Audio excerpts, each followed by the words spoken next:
Karibuni na ujambo ndugu mtazamaji pia msikilizaji wa channel yako pendelevu Kuna Nini News. Kuna Nini News ni channel yako TV online iliyo na makao yake huko nchini Uingereza. Tunakuletea habari za mashariki mwa Jamhuri ya Kidemokrasia ya Kongo, habari za kanda kama vile habari za kimataifa. Leo ni siku ya Jumatano ya tarehe Mei 28 mwaka 2025. Haya ni matangazo yetu ya asubuhi ambayo tunazungumzia kuhusu machafuko yanayoendelea mashariki mwa nchi ya tukizungumzia M23 RDF jeshi la Rwanda kama vile serikali ya Jamhuri ya Kidemokrasia ya Kongo na wazalendo. Mada kuu katika yale ambayo tumeandalia ndugu mtazamaji ni waziri wa biashara vya nje nchini Jamhuri ya Kidemokrasia ya Kongo na ambaye ni gavana wa zamani wa mkoa wa Kivu Kaskazini, Mheshimiwa Julien Paluku Kahongya kapaza sauti kuhusu kuwasili kwa aliyekuwa rais wa Jamhuri ya Kidemokrasia ya Kongo, Mheshimiwa Joseph Kabila Kabange. Pamoja na hayo tutazungumzia kuhusu kukwama kwa mazungumzo kati ya ujumbe wa Jamhuri ya Kidemokrasia ya Kongo na ule wa M23 AFC uko Doha, Qatar. Ndugu mtazamaji, na kuomba uandamane nasi tangu mwanzo hadi mwisho, lakini usisahau kauli mbiu ambayo ni wewe ambao bado hujasubscribe, yaani kujabone, huu ni muda wako. Usikose kujabone, usikose kulike, usikose kuacha comment yako, usikose kutuandikia mahali unakotufuata, na hatimaye usikose kushare, yaani kupartage kwa ndugu jamaa na marafiki wote wanaopatikana kwenye simu yako. Tafadhali usikose. Huo utakuwa ni mchango wako mkubwa kwetu na itatupelekea sisi kuja kesho kwa kishindo zaidi. Bila ya kupoteza muda ndugu mtazamaji, naenda kujua mambo mawili ambayo tumekuandalia leo. Kwanza kabisa tutazungumzia kuhusu waziri wa biashara vya nje Bwana Mheshimiwa Julien Paluku Kahongya, ambaye huyo ni gavana wa zamani wa mkoa wa Kivu Kaskazini na ambaye anamfahamu bayana rais wa zamani wa Jamhuri ya Kidemokrasia ya Kongo, Mheshimiwa Joseph Kabila Kabange. Gavana wa zamani ameweza kujitokeza na kuzungumzia kile anachokiona au kuleta mtazamo wake kuhusu kuwasili kwa Joseph Kabila, rais wa zamani wa Kongo, mjini Goma, mji ambao unamilikiwa na M23 RDF jeshi la Rwanda kama vile AFC.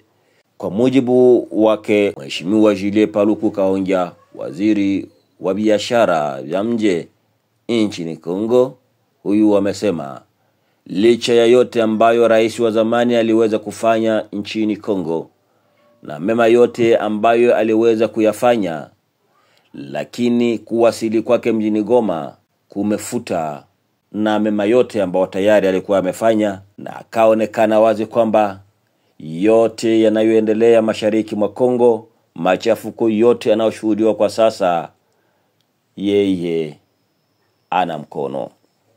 Gavana wa zamani wa mkoa wa Kivu Kaskazini Mheshimiwa Julien Paluku Kahongya na ambaye ni waziri kwenye serikali ya sasa nchini Kongo anajipa mwenyewe maswali. Itawezekanaje kwa muda mrefu rais wa zamani Joseph Kabila aliweza kupiganisha nchi ya Rwanda, aliweza kupiganisha M23, aliweza kupiganisha mambo mengine ambayo yalionekana nchi jirani walikuwa na mkono, lakini kwa sasa wale ambao aliweza kuwapiganisha pamoja na maafisa aliyewafuta kazi mwenyewe tena amekuja nao na ameungana nao. Hiyo yaonyesha wazi kwamba hapana shaka rais aliyemfahamu yeye kuonekana kwamba yote yanayoendelea mashariki mwa Kongo ni yeye aliye nyuma ya mambo hayo. Alipo ujiwa na waandishi wa RFA, gavana huyu wa zamani na ambaye kwa sasa ni waziri wa biashara vya nje amesema, mimi namfahamu rais wa zamani na jiswali maswali mengi, ikiwa kweli ni yeye mtu ambaye amepiganisha cha uvamizi, amepiganisha Rwanda mwenyewe, ambaye alipiganisha M23, kama vile mchanganyiko.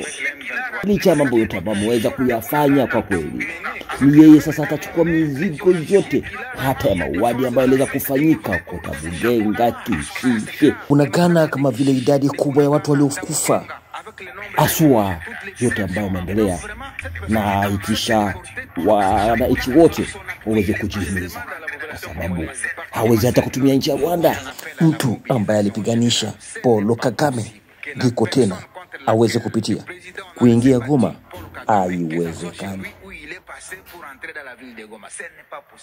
Ndugu mtazamaji, pia msikilizaji wa Kuna Nini News, tuyaachie majira muda, lakini tuzungumzie kuhusu mazungumzo pia kati ya ujumbe wa serikali ya Jamhuri ya Kidemokrasia ya Kongo na ule wa M23 AFC katika maeneo ya huko Qatar, yaani mji Doha.